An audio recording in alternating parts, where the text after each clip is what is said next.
ঘটনা কিচ্ছু না, শুধু সকালবেলা এর মারে বই গেছে হেঁটে আমি আগে গেছি পরে আমি ব্যবসা করি আমি বাজারে গেছি বাজার গেছে পরে যে হ্যাঁ 2টা 2:30টার দিকে এমনও এই টাইমটা তো হঠাৎ করে আমার কয়ে হয়েছে বাবা আমি বিষ খাই লাগছি তুমি কই আমি বিশ্বাস করছি না কি করে এরপর তো আমি কই আমিও তো বিশ্বাস করছি না তবে আমি তারাই আইছি কারণ এরপর তো ইহারা চিল্লাচিল্লি শোনা গেছে হ্যাঁ তার মোবাইলের মধ্যে চিল্লাচিল্লি আর মনে হয় চিল্লাচিল্লি শোনা গেছে এমনি আমি দাঁড়িয়ে আইছি আইটাই একটা গাড়িও পাইছি না আইটাই ঘুরে দেবে এরপর যে মেয়ে লোকে ফুটতেছে বাজার আমার তো মেয়ে লোকে বৈঠকি লাগে তারা ফুটছে আমার বাইর করছে তোর ছেলে এমন এমন যাচ্ছে এরপর আমি আর জানি না কি কারণে খাইছে সে ইডুই তো কোনো ঝগড়া নেই কোনো কিছু না এরপর আমরা এলাকাবাসী সবাই দৌড়াদৌড়ি করে টমটম দিয়ে পাঠাইছে হসপিটাল। প্রথম কোন হাসপাতাল নিয়েছিল?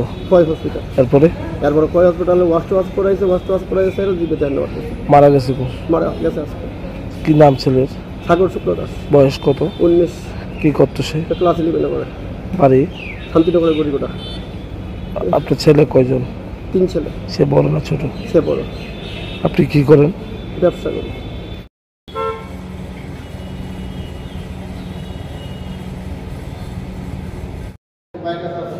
अरे ये खबर तो